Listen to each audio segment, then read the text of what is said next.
Hey friends, how is everybody? Welcome to the craft room. My name is April and you are watching my channel, Chalking Up the Walls. Thank you ever so much for being here. It is time to make our matching pumpkin. Remember, we made this one, I don't know, one day last week, I'm pretty sure.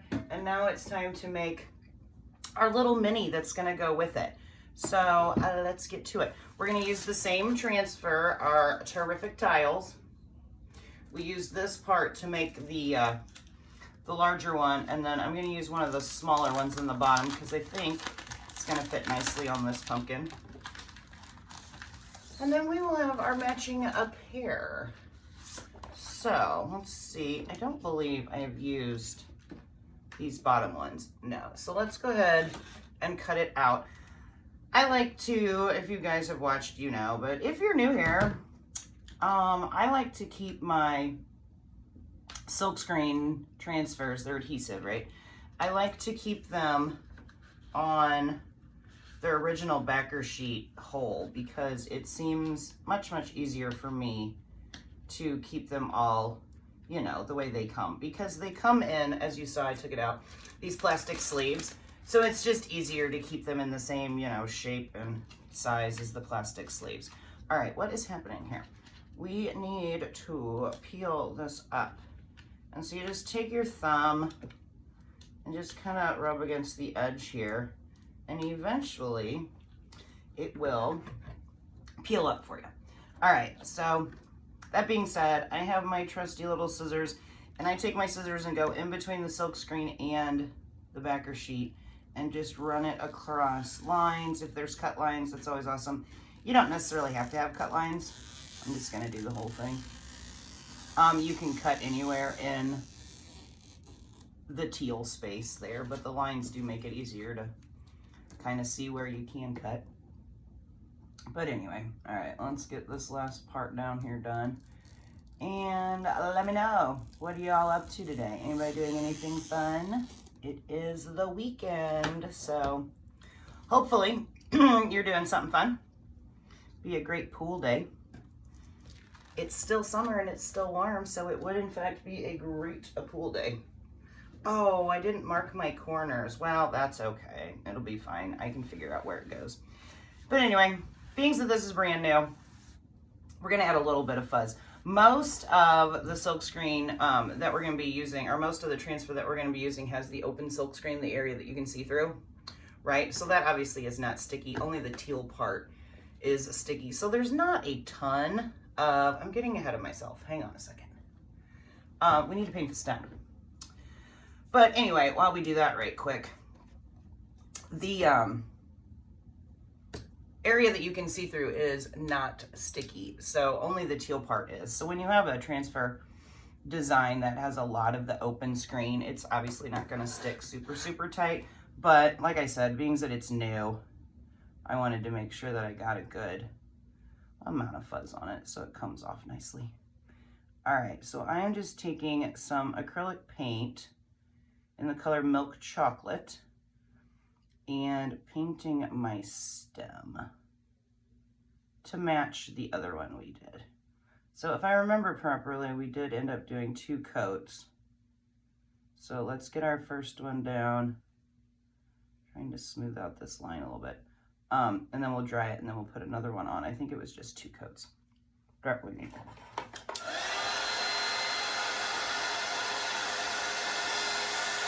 Okay, that's good and dry. It's nice and warm, so it does not take the paint long at all to dry. All right, let's just get another brown coat on here.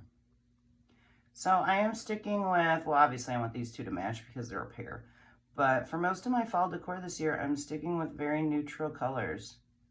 It's supposed to be super trendy, but to be honest with you, I just like it, so good to know I'm on trend, right?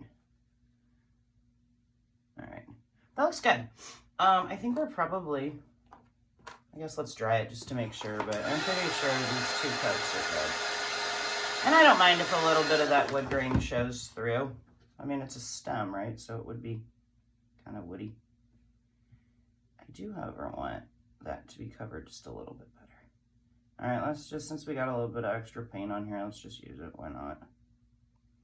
Could always come back and sand some of it off if it looks too dark. I think it's gonna be fine. Okay, in the water you go. That, my friends, is good.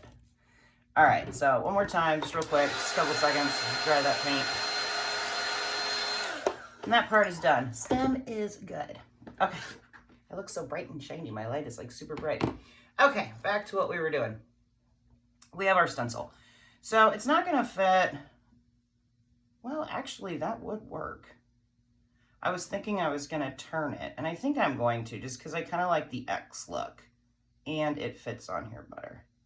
So we could, here I'll just show you what I'm talking about, so you can see a little better.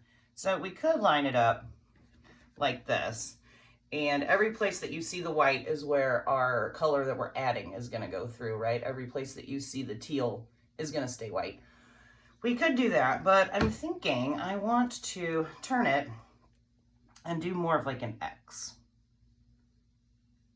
Like that.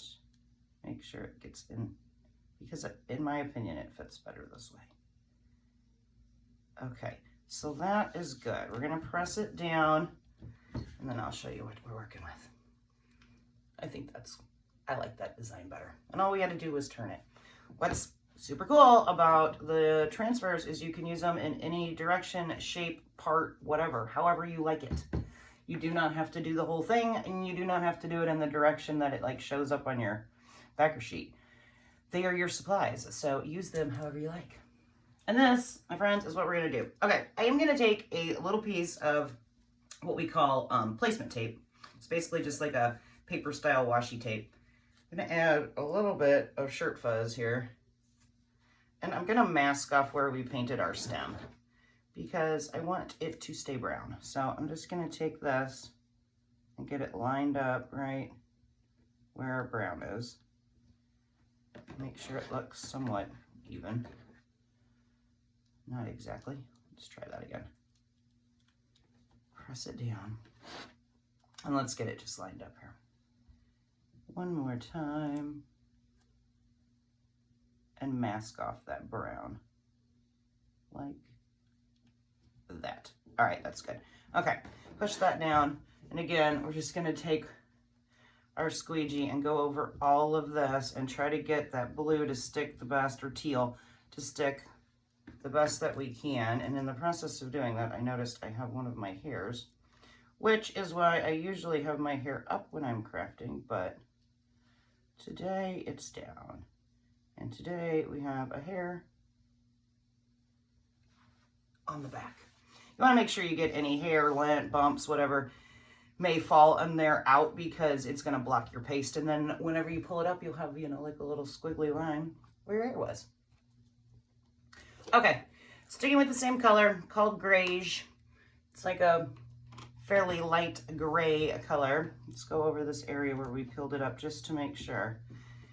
Awesome. All right, and then I just use this so we don't have to stir it up, but let's scoop a healthy amount of our chalk paste, which is water soluble. So if you get it on your hands or anything like that, you can wash it off real easy. It also is what lends itself to being able to use the reusable chalkboards.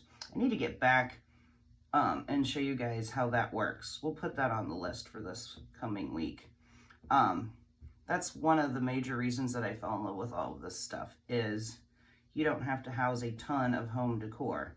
If you've got one super nice chalkboard, decorate it for all your different holidays or occasions, and whenever that one is over, you just add some water and you can take this paste right off.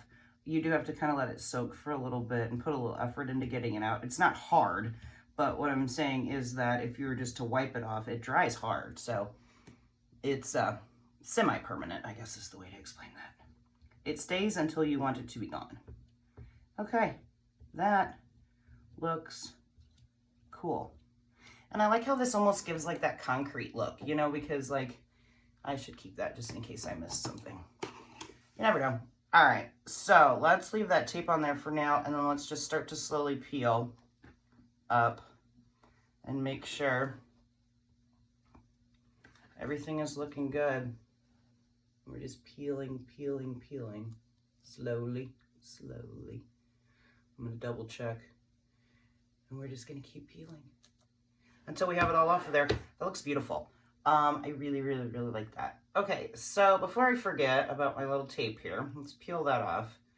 And just peel it slowly. You don't want to damage your silk screen. Don't just rip it off like a Band-Aid. And then here is my little cleaning mat that we'll put this on and spray some water on it so our paste does not begin to dry in the silk screen. That way we can use this tile again and again. I think it would be a super cute design for some coasters. And I have some coasters, so maybe I'll do that. All right, I'm just gonna set that over here. Now that it's soaked with water, it will stay and be fine. All right, squeegee done, cap on. And guys, in what? And granted, we were talking and having a good time, but less than 10 minutes. Let's hit this with a little bit of heat. You obviously can just step away and not touch it and let it naturally dry. Maybe 5 minutes or so, and the paste will naturally dry on a wood surface or chalkboard, really anything for that matter. But let's just dry it so I can show you. That way I don't accidentally touch it and smear it because it looks super cool. All right, and this is our design for this pumpkin. I love these tiles for these pumpkins. That's really, really cool. Okay, and now we have our set with the one we made a few days ago and then the one we just made today. And they're matching. And so my thought is that we will have them, you know, stacked like this somewhere, not necessarily stacked, but you know what I mean, sitting like this somewhere in my decor. So cool. I'm absolutely loving this like gray brown combination for fall this year. It reminds me of, you know, like the faux concrete pumpkins that were super popular years ago. Maybe we'll try to make one of those. I've got a new product that I'm going to test out here in a couple days as well. And if that turns out cool, maybe we'll do one of those like fake concrete pumpkins. So you get the look of concrete, but not having to carry like a 40 to 80 pound pumpkin around because it's concrete. Who wants to do that?